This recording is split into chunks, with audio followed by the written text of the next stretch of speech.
Top of the 7th, Red Sox are up 4-1. Maybe we'll get Bryant Snicker and Aaron Boone to be buddies on the golf course in about 2 innings. I feel sorry for the Yankees, man. Have 100 fucking wins in a season and you can't get past the ALDS. Man, oh man, I shouldn't be talking. The Braves are fucking... I'm not going to say the Braves are terrible. They had a surprising year, and I'm looking forward to seeing what they do and what they come up with in the offseason and how they approach 2019. I just hope that Liberty Media pumps some fucking money into the team in 2019 and realizes the needs that this team needs in 2019 to go further and not have a repeat of 2018. But I'm not here to talk about baseball, man. I'm here to talk about Smackdown Live. Speaking of baseball, and speaking of Smackdown Live, I want to make a little analogy here. Smackdown Live. We'll take Kershaw and Freddie Freeman. Okay? Kershaw is battling Freddie Freeman, and Kershaw throws pitch after pitch after pitch after pitch. This is a duel. 15 pitches in. Freeman fouling shit off. Kershaw's all over the place. Freeman is trying to nail that one out of the park. Freeman eventually strikes out on the 16th pitch from Kershaw.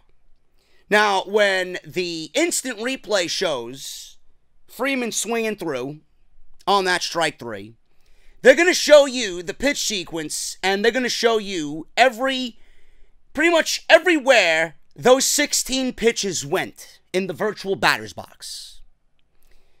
That is a clear-cut representation of SmackDown Live. SmackDown Live was all over the place tonight, man. SmackDown Live didn't know what it needed to do. SmackDown Live didn't know what it needed to promote. SmackDown Live is in a situation, and Raw's in the same boat. They're not getting away from any of the backlash that is wrong with this company. Raw is head of the class. What's wrong with this fucking company?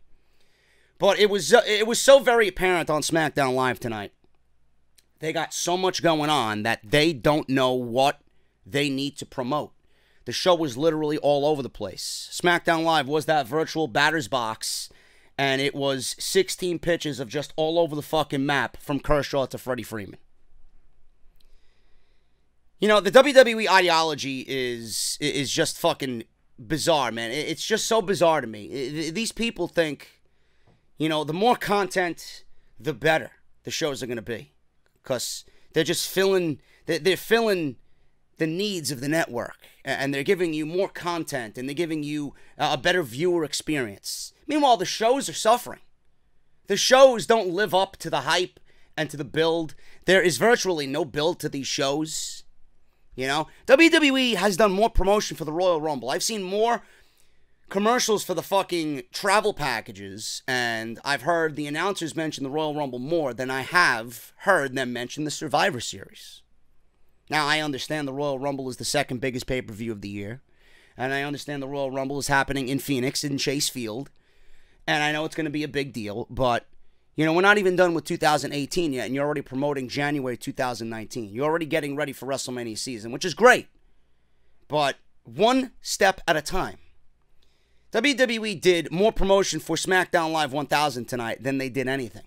Even though we had Crown Jewel World Cup matches, even though we had an announcement for WWE Evolution, WWE, you know, they really amped it up, finally, for SmackDown Live 1000. Video packages all over the place. Who's showing up? What's happening next week? The Undertaker's coming back. Rey Mysterio's coming back.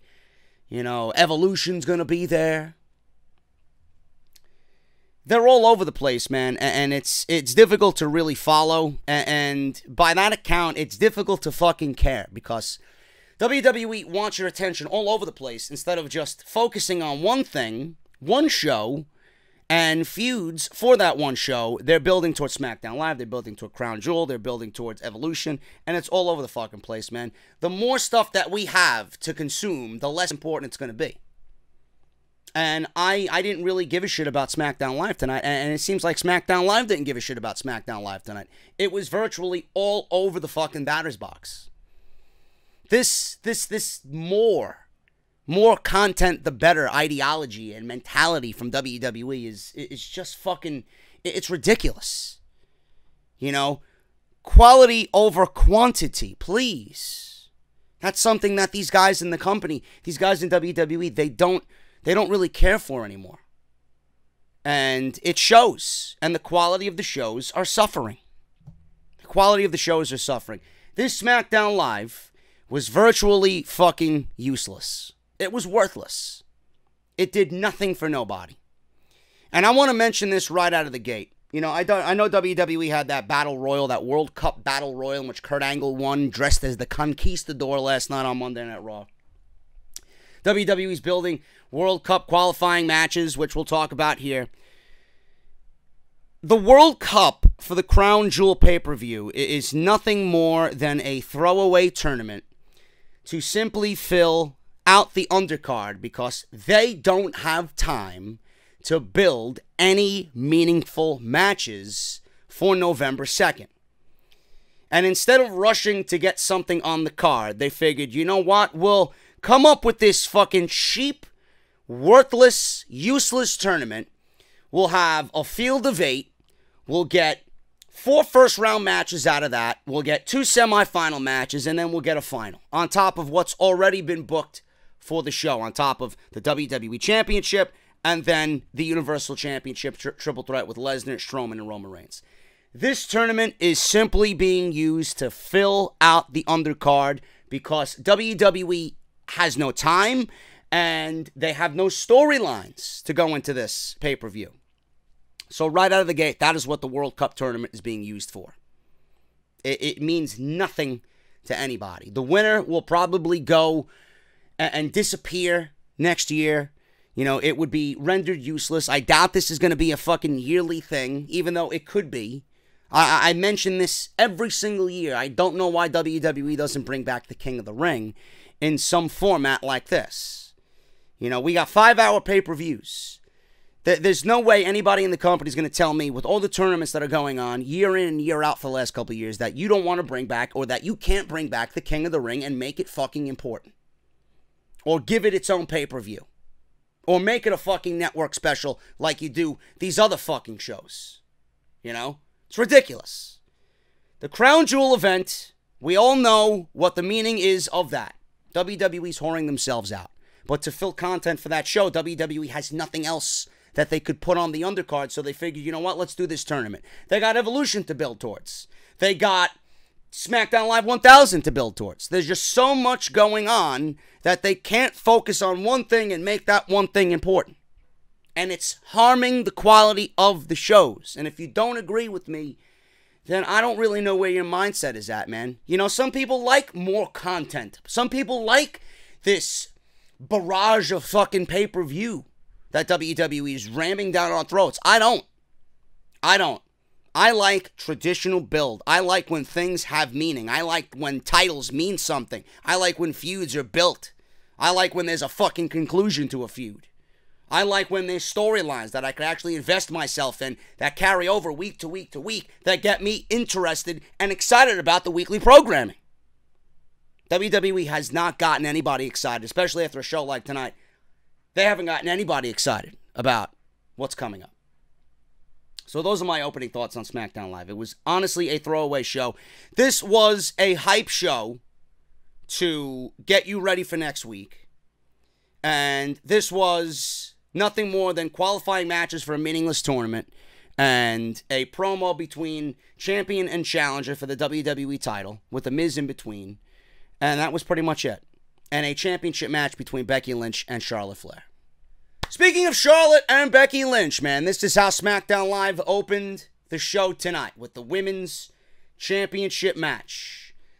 Now, SmackDown Live And the reason why I actually like SmackDown Live and would choose SmackDown Live any day over the week, over Monday Night Raw, is because they aren't afraid to do things differently. When was the last time on Monday Night Raw that we seen an open to a show that just got directly into the fucking match? No promo, no opening segment, no Dogs of War, no Shield, no Kurt Angle, no Stephanie McMahon, no Susan G. Komen, nothing. WWE, tonight on SmackDown Live, and it's a breath of fresh air. It's nice to see.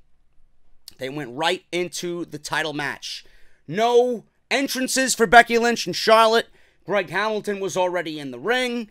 The referee already had the title. He introduced Charlotte. He introduced Becky. SmackDown Live Women's Championship. If Becky gets disqualified, she loses the title. Bell rings. Ding, ding, ding. And we're off to the races. I liked how SmackDown Live opened up tonight. It was no bullshit, no filler. Right to the point. I appreciate that from time to time. I like when WWE switches it up. I like when they go against the usual formulaic way that they set these shows up. And I actually appreciated that tonight. Believe it or not, a positive about WWE and SmackDown Live tonight. Women's Championship, man. Charlotte and Becky Lynch. If Becky Lynch gets herself disqualified in any way, she loses the championship. After watching this match on SmackDown Live tonight, I can honestly say, and I may be in the minority here, I've enjoyed, for the most part, what these women have done together. But I may be in the minority here in saying that I feel like their matches are actually getting worse the more we see them in the ring together. Now, that may be a little harsh. It may be an instance of WWE giving us Becky and Charlotte far too often and trying too hard. They may be overbooking. They may be overproducing instead of letting these women go out there genuinely in a very organic fashion and have a kick-ass match. I feel like there's a lot of bullshit. I feel like there's a lot of overbearing, nonsensical shit that doesn't need to be there. It's like making a fucking, like a pot of pasta sauce. Like, you can't add too much salt or too much pepper. Well, actually, I add pepper to everything. There's never a such thing as adding too much pepper. But you guys get my point. Adding too much of a certain ingredient to add flavor to the sauce and spice up the sauce. They're doing too much. Instead of letting these women go out there and have a match that I know that they can have. And we've seen Becky Lynch and Charlotte have great matches before. It's just now I feel the more we go on, the less I want to see it and the less interested and excited I am in seeing this shit. And this may not be the end. The funny thing is, WWE is putting these two in another match at Evolution. Evolution might not even be the end for Becky Lynch and Charlotte. Because keep in mind, we have Starrcade coming up, which is not going to be right now at least, on the WWE Network. And that is happening 5 days after the Survivor Series in Cincinnati. And it may be an instance where 30 years to the day of that particular date that Ric Flair won, I guess, a world title. You know, I don't know what reign it was for Ric Flair, but needless to say, Ric Flair won a title on that very day 30 years before. And they may give Charlotte a championship victory to pay homage to Ric Flair. That's Starrcade. We might not be done with Charlotte and Becky Lynch at Evolution, even though the match and the stipulation set forth calls for it to be the end-all be-all. We're getting a last woman standing match because of the outcome of this match. Now, I feel like this match was overbooked. I honestly feel like this was a bad match. I feel like this was a sloppy match. You know, for a lot of people who say Charlotte is one of the best female wrestlers in the world, and she may very well be. You know, I'm not going to sit here and tell you she's not. She is. But for everybody that tells you, oh, Charlotte is the greatest ever and nobody can touch Charlotte and she's the superior athlete, she's the best female performer in the world today. No, she's not. I don't think Charlotte is anywhere near the best female performer in the world today. I would take Toni Storm over Charlotte. I would take Tessa Blanchard over Charlotte. Honestly. That's just me. You know? Io Shirai. and women of that pedigree, I would take over Charlotte. You know, the more women that come into the WWE, the more you look at Charlotte and the less appealing she's going to be. That's the bad thing about bringing all these women, all these talented women across the globe into the WWE to compete in the Mae Young Classic, to compete in NXT. You know, the more that you see these types of women, the more Charlotte is going to be exposed for her sloppiness. I don't think Charlotte is the best in the world at all. And her sloppiness definitely showed tonight. So, there was an instance in this match where Becky was struggling with an armbar. There was some type of armbar situation, and Charlotte was trying to almost ground and pound Becky Lynch to try and break this hold. Referee was checking if Becky's shoulders were on the mat. He was doing a good job at that. Becky, at some points, both of her shoulders were on the mat, and that constitutes as a pinfall attempt. So, at one point during this transition, Charlotte had a pinning combination on Becky. And instead of holding Becky's shoulders to the mat and forcing a pinfall and putting all of her weight on Becky, she tries to show off and she lifts, almost deadlifts Becky Lynch up and power bombs her down to the mat in a sit-out powerbomb instead of going for the win and winning the title. That didn't make any sense whatsoever.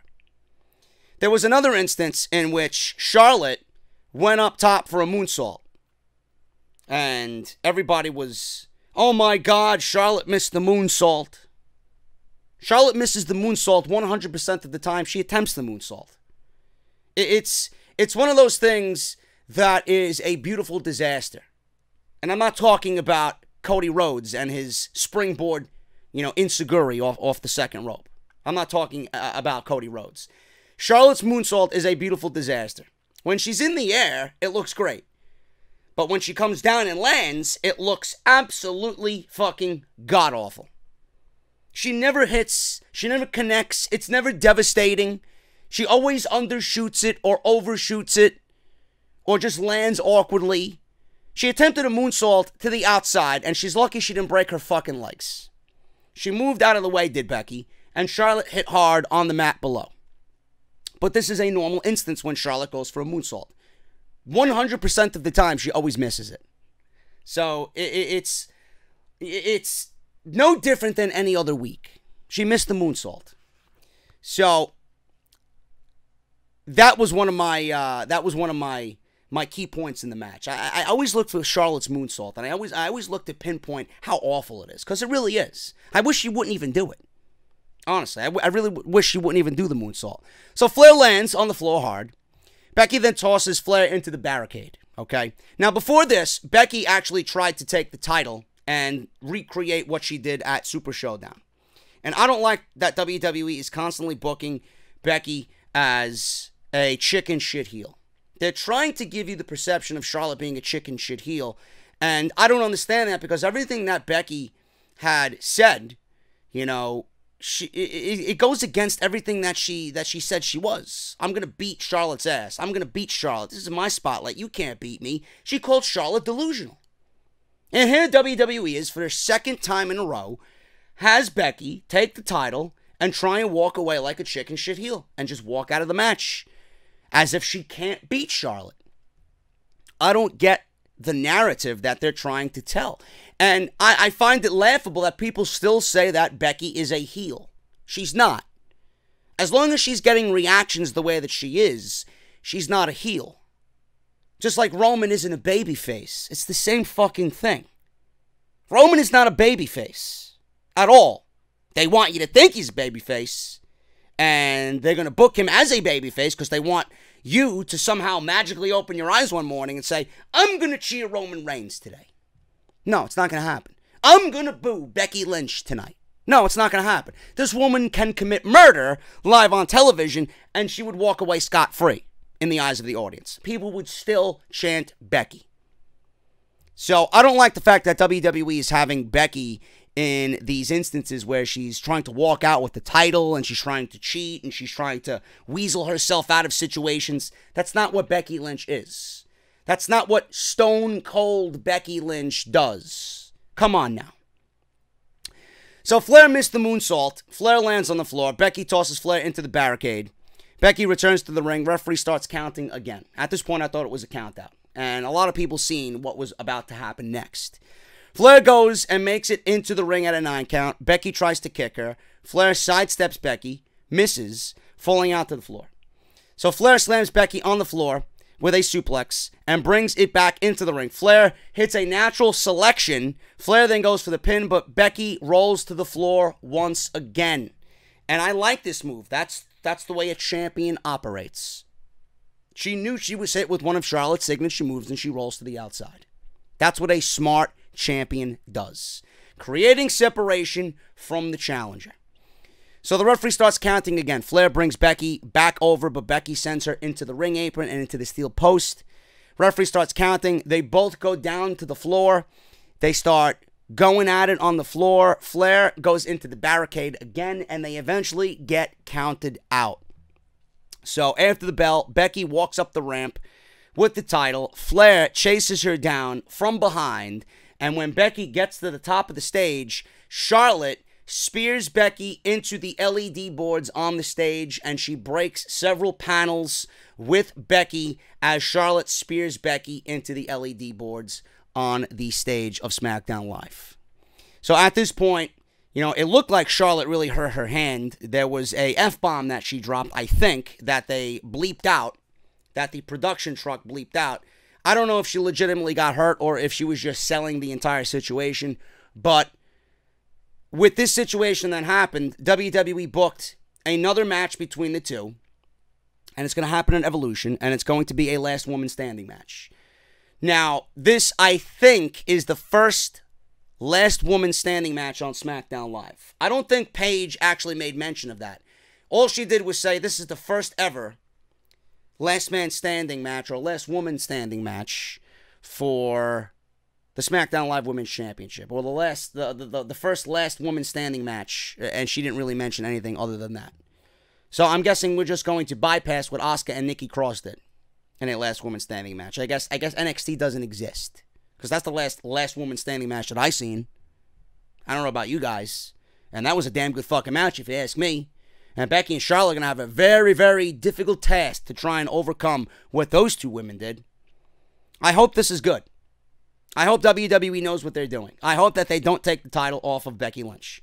Because all I think about when I look at Charlotte is, my God, this woman, every match she's in is in a championship match. Every match that Charlotte is in is a championship fucking match. Does Charlotte do anything normal? Does Charlotte fight her way through the ranks like a normal fucking wrestler does? Why does everything with Charlotte have to be, okay, she's in a title match. Okay, she's going to be in a number one contenders match every single week? There's not one week that goes by that Charlotte is not in a number one contender or championship match. It's disgusting. It really is disgusting. And I don't put it past WWE at all. They're going to put the title back on Charlotte eventually. And I don't see how that's the right decision. Charlotte has seen her day. She's probably going to fight Ronda Rousey at WrestleMania. That's where they're going in 2019. Why not give Becky Lynch an opportunity to really gain some momentum in this division with a big win over Charlotte, put Charlotte behind her, and then go on to fight somebody else, like Asuka? I don't understand why WWE is so obsessed with giving Charlotte another fucking title reign. It doesn't need to happen. Give me quality matches and put Becky over. It's not that bad if Charlotte can go a few months without a fucking championship around her waist. I didn't like this match. I thought it was a bad match. I thought it was sloppy. And the ending sequence set up Evolution, last woman standing for the Women's Championship of SmackDown Live.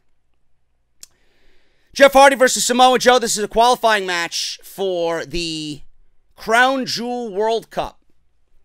Now, this is the first match for Jeff Hardy back since Hell in a Cell. Samoa Joe came out visibly with wrapping around his left leg. The left leg that was the focal point of his championship match with AJ Styles at Super Showdown. I was very disappointed that Samoa Joe was actually in a qualifying match for the World Cup. For more than one reason. Number one, that means WWE is moving him out of the WWE Championship picture, and they're just going to solely focus on Daniel Bryan and AJ Styles. Number 2, that means Samoa Joe, more than likely, if he did advance and beat Jeff Hardy, he was probably not going to win the tournament. A tournament right now that's comprised of Randy Orton, Kurt Angle, and John Cena. Samoa Joe probably wouldn't even stand the chance.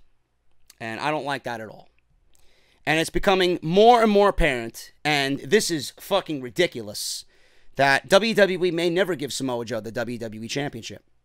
Now, some of you may agree with that, and like that, Samoa Joe is not going to be a WWE champion in his run with the company.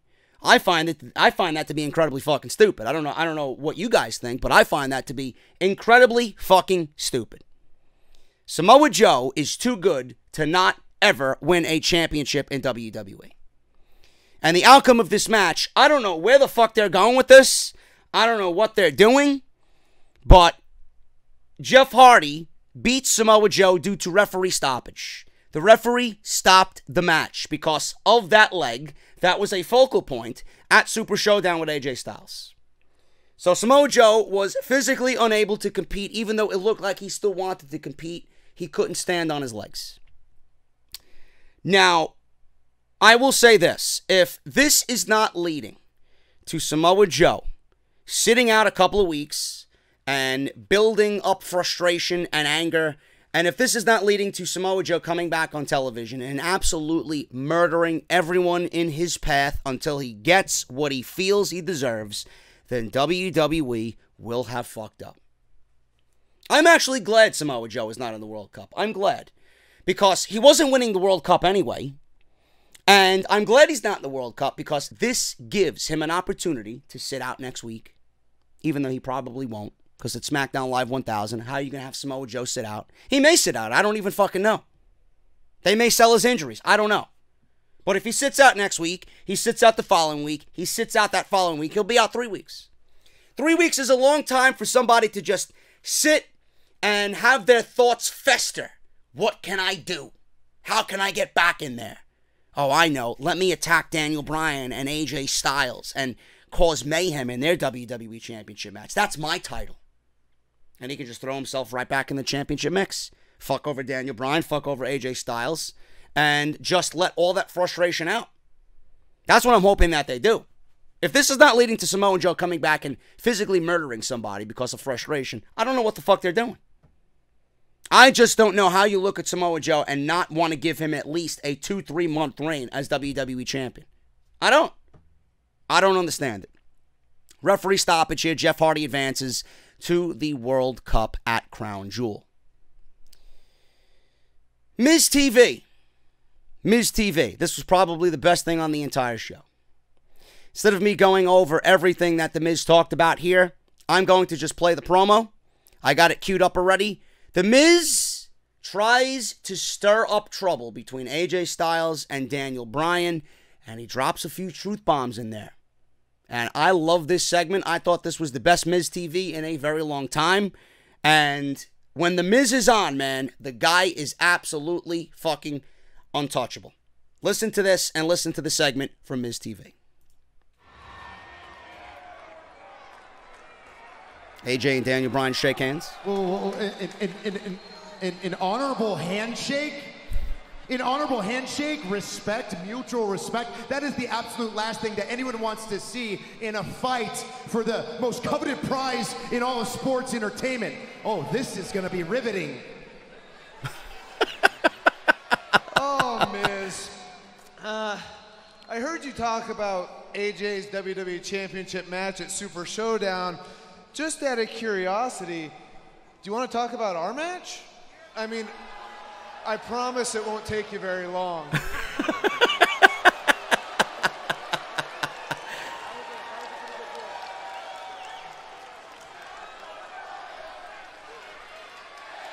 Unlike you, I will remain professional. AJ, you've been champion for 11 months now. You've competed against the greatest competitors in the world. How does Daniel Bryan rank amongst your challengers? Well, let me just say this. As of late, I would say Samoa Joe has been my greatest competitor. He put over He Joe. took That's things good. beyond the ring. He brung them to my doorstep, and he made it personal. But this match is going to stay in the ring between these ropes in the house that AJ Styles built. With that, you're saying that you're better than everyone, including Daniel Bryan. Got it. I didn't say that. You're putting Daniel, how do you feel about that? Well, he didn't actually say that, but I'm glad that AJ Styles thinks that he's better than me. You're glad? Did you use the word glad? He feels glad? What about that comment makes you feel glad? Well, you see, here's the thing, and you wouldn't know anything about this, is I want to beat a worthy opponent. Daniel Bryan throwing some shade over here.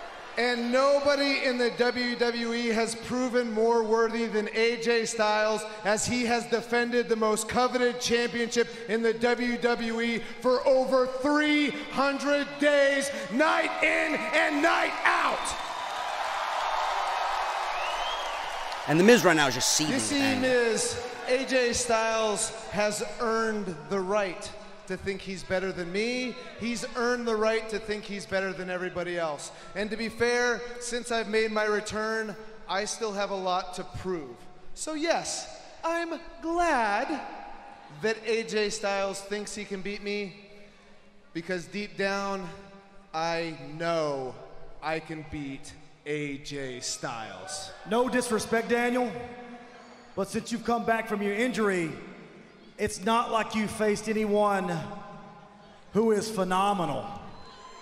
This match... I'm going to pause it right there. You know, I didn't like that one comment. I didn't like that one comment at all because, you know, he just put over Samoa Joe, AJ Styles did, saying that, you know, Samoa Joe was his toughest challenge to date. And by all accounts, he has been.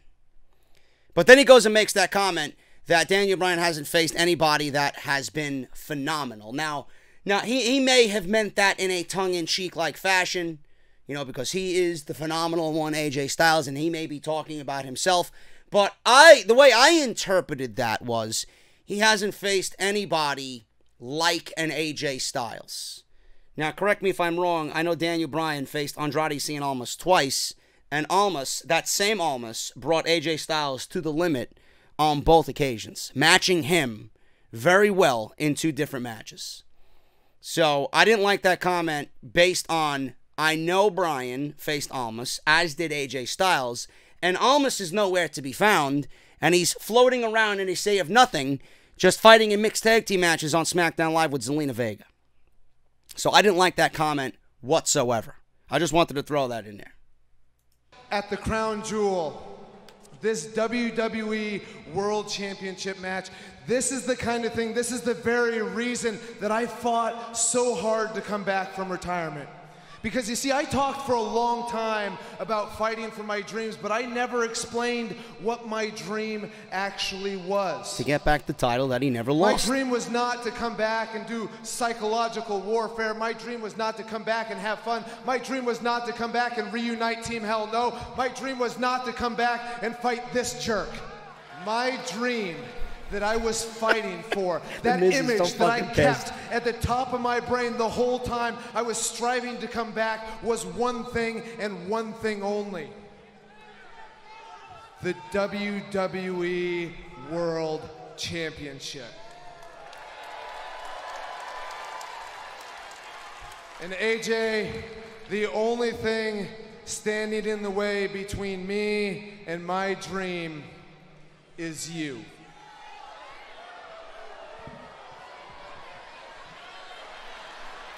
So, WWE and their YouTube channel. Well, I'm not moving. Not for you or anybody. Well, WWE's YouTube channel conveniently left out the best part of this entire segment. So I'm going to have to read to you what I got in my notes here. So AJ and Daniel Bryan, even though they looked like they were going head-to-head and they were kind of, I guess, headed towards like a showdown, they actually poked fun at The Miz. And AJ asked, how fun is it to punch this guy in the face? And then Daniel Bryan obviously played along. It's fantastic. It's so great to punch this guy in the face. So, The Miz at this point is not happy, and he gets up, and he rants about Bryan stealing his WWE title shot with a fluke small package. Miz says his foot was up, or his shoulder was up, and the referee made a bad call. He has video footage. He showed the video footage to Paige, and Paige did not want to give him a rematch because they wanted to go and support the charity case known as Daniel Bryan. So Miz goes on about how he defeated Bryan week after week, and Miz says that AJ is just another annoying version of Bryan, but with an annoying southern accent. Miz says AJ has been champion for the year, and the title has never been more irrelevant. I love the fact that they're bringing that aspect of it into the storyline, because we all know, we all complained on social media why the WWE title right now is a glorified mid-card title that has not been defended in the main event on a single pay-per-view all year. And The Miz made mention of that. Miz then told AJ to look in the mirror when wondering why the WWE Championship isn't main eventing pay-per-views. So Miz doesn't care who wins a crown jewel. He says, no matter who wins, I got next. I love that segment. I wish that they played The Miz and him going off. That was the best part of the entire show. I'm glad that they're bringing that aspect into it, because that's something that a lot of people are talking about. And a lot of people say that WWE isn't listening, or WWE is not keeping focus on what's being said on social media.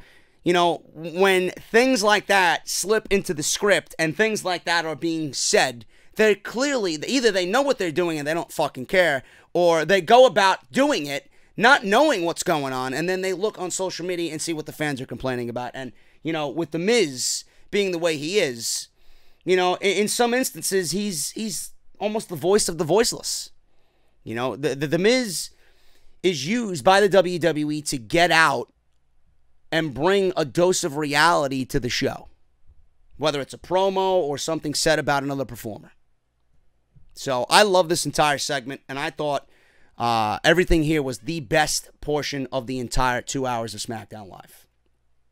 So Miz revealed that AJ will be facing Shelton Benjamin. I'm glad that Shelton Benjamin is back on TV. This was a decent match for what it was. AJ Styles won with a phenomenal forearm, and that was pretty much it. That was pretty much it. It was a good back and forth match. Shelton Benjamin should be featured a lot more on WWE television.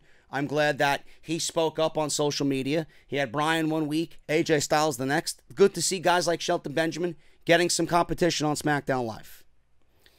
Rusev, Lana, and Aiden English. Now, this was the continuation of what we seen the week before with the one night in Milwaukee. They cut the video off. Lana, during the first portion of the video that was revealed to us last week, Aiden, I just want you to know, and they cut it off. They left you with a cliffhanger. Aiden English says that, I would like to play the rest of the video, but I'm getting offers from TMZ, so I don't want to really do them dirty. So it came to tonight where Aiden English was in the ring by himself, and he played the rest of the clip. And English then said, I won't play the rest of the clip if Rusev comes out here and kicks Lana to the curb and we give the fans what they want, the reunion of Rusev Day. Lana comes out behind Rusev as she walks down the ramp, and Rusev says that this is serious and English should show the full tape because he wants to know whether Lana was cheating or not. Rusev didn't know what was going on. English says this is a family show and believes no man would want to see that. Well, if you're going up against the MLB playoffs and you want to garner a rating, I think the best interest of WWE was to show show the tape and what was going on with the tape. That's just me. So Lana says she will show the full tape if English won't. And she goes on and says that English was hacked. Lana realized that it was easier to do this because of his password. And his password was I Heart Rusev. So I guess Lana hacked Aiden English, and she calls for the video to be played, and English went on in protest. So English tried to put the moves on Lana in the tape. All Lana says was, Aiden, I just want to let you know that we appreciate you, and I appreciate you, and, you know, I'm so grateful that you are here with us, a part of the family, and how great you've been for Rusev's career. All she did was come into his hotel room and praise him about how great he's been with Rusev. Meanwhile, it was Aiden English who was trying to put the moves on Lana. You know, apparently he's seen an opening, I guess, to like kiss her or give her some type of, you know, intimate moment. And Lana got uncomfortable, and she said, you know, Aiden, I don't know what you're doing. I'm getting uncomfortable. I'm going to leave. And that was it. That was the end of the tape. Now, I didn't really understand this. And if Lana really wanted to show the rest of the tape, I don't know why she didn't call up the fucking beaver in the production truck and say, listen, you know, I'm gonna play the tape anyway because I bribed Kevin Dunn in the back to play the rest of the fucking tape. I don't get where the whole hacking thing comes from. It was just really silly to even have that be the excuse. Oh, we hacked you. Okay. So if you hacked him, why didn't you show the full tape last week? It just didn't make any sense. That one line, that one instance of Lana saying that they hacked Aiden English, it was just stupid. It was a lame way out. A lame way out. And then after this, Rusev was so upset at Aiden English because Aiden English made some comments about, you know, when you get tired of Rusev Day, come treat yourself to Aiden Nights or some shit like that. So Rusev took offense to this, and there was a chase around ringside. Rusev chased English up the ramp, and he eventually escaped. So I don't know where this is going. It may lead to a one-on-one match on SmackDown Live, and then after that, Rusev can bury Aiden English, and then Aiden English would be the next jobber to the stars. And his career would be dead. So after all this, the downfall of Aiden English has quickly begun. As you can see where this show is going. I mean, there was really nothing on this show that was even remotely newsworthy at all. So we go to the main event. Right before the main event, WWE announced Rey Mysterio and SmackDown 1000. He will be going up against Shinsuke Nakamura in a non-title match, and that will be a World Cup qualifier. That was in the rumors. That was being speculated.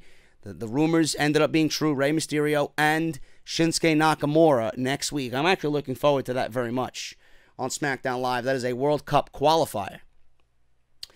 World Cup qualifying match here, Randy Orton and The Big Show. Yes, The Big Show is closing out in the main event of 2018 on SmackDown Live. I don't know. I don't know. You know, I knew Randy Orton was going to win this match, and I don't have any interest in seeing The Big Show in the main event. I don't. You know? And if Randy Orton advanced to the World Cup, I'm going with Randy Orton to win the fucking World Cup. I'm going with Randy Orton to win the World Cup. Because I can't see how you're going to have that guy go into that tournament and lose. With the way he's been built up the last couple of months, I don't see how you give Randy Orton a loss. Unless he intentionally gets disqualified by doing something fucking dastardly to a Rey Mysterio or a John Cena. Or one of these heroes. It's going to be fucking feasting time for Randy Orton. There's a lot of heroes in that tournament that he could feast on. Kurt Angle, John Cena, Rey Mysterio, Jeff Hardy. It's going to be interesting. Fans chanted, "You still got it" at the Big Show. I don't know if they were talking about Peyton Manning. Maybe Peyton Manning was in attendance and we didn't see. I don't fucking know. Indianapolis, what the fuck? What are you people doing? You still got it? Are you people that fucking stupid? You still got it to the Big Show. You know, the more you chant "you still got it," the more that this guy's going to want to wrestle. So cut the shit. So Show went for a choke slam and hits it in the middle of the ring. Orton kicks out. Show calls for the knockout punch. And Orton goes back to the floor. Rolls out to regroup. Show picks up Orton. Up off the floor. Orton delivers a thumb to the eye while the referee is unable to see. Orton runs back in the ring. Drops Show with an RKO. Big Show stole the RKO pretty well. Hits him with the RKO. Orton covers for the pin and advances to the World Cup. After the match, The announcers hype the World Cup, and Orton stands tall as SmackDown Live goes off the air. This show was very, very, very unimportant, man. All they did was build towards SmackDown Live 1000. They showed a bunch of video packages. They showed Rey Mysterio video packages. They showed the Undertaker video package. They showed a Randy Orton video package. They showed an Evolution video package. World Cup qualifiers, a Women's Championship match, and that was it. That was it. WWE is all over the map right now, man. They're building towards too much instead of focusing on one thing. And the shows are suffering because of that. Instead of focusing on one thing and making, you know, a few matches mean something, they're just rushing to get matches out and fill cards because they got so much that's coming up in the next couple of weeks. And by default, everything else on down the line suffers. Suffers. So, that was your SmackDown Live, man. World Qualifiers, a Women's Championship match, and the return of Rey Mysterio next week on SmackDown Live 1000 as they built towards SmackDown Live 1000. That was it. That's your SmackDown Live review, man. Nothing of newsworthy noting here, and that's pretty much it. I'm getting out of here, man. Thank you guys so much. I'll see you tomorrow for NXT and the Mae Young Classic. We'll see what happens then. And until then, guys, thank you so much. Hit that thumbs up, and I'll see you guys for more content right here on the channel. By the way, My Career Mode, Episode 1, 2K19, on the channel right now. Episode 2 is going up live tomorrow. Make sure you guys check that out, and then we'll do NXT and then the Mae Young Classic stuff on Thursday. Thank you guys so very much. I'm getting out of here. Remember to hit that thumbs up. Hit that subscribe button down below. Turn on the bell for all notifications, and I'll see you guys tomorrow with more content right here on the channel. I'll talk to you later.